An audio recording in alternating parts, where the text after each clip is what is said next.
അയോധ്യ പ്രതിഷ്ഠ ചടങ്ങിന് ഇനി അവശേഷിക്കുന്നത് ഏതാനും നിമിഷങ്ങൾ മാത്രമാണ്. 12:20 പ്രതിഷ്ഠ ചടങ്ങുകൾ ആരംഭിക്കും. ഏറെക്കുറെ പ്രാർത്ഥനകളും അതോടൊപ്പം തന്നെ മറ്റ് നടപടിക്രമങ്ങളും എല്ലാം ഇപ്പോൾ തന്നെ അവിടെ ആരംഭിച്ചിട്ടുണ്ട്.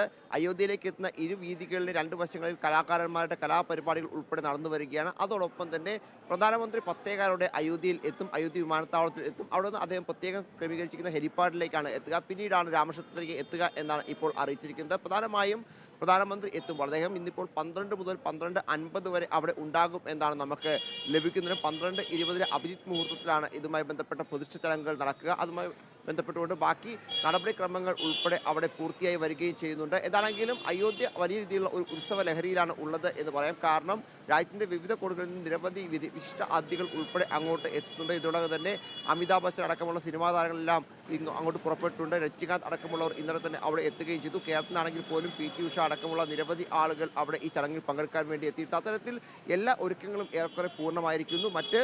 ഇന്നലെയും കഴിഞ്ഞ ദിവസങ്ങളൊക്കെ നടന്ന പൂജകളും ഏറെക്കുറെ അതിന്റെ അവസാന ഘട്ടത്തിലാണ്. ഇനിയിപ്പോൾ പ്രതിഷ്ഠ ചടങ്ങാണ് ഉള്ളത്.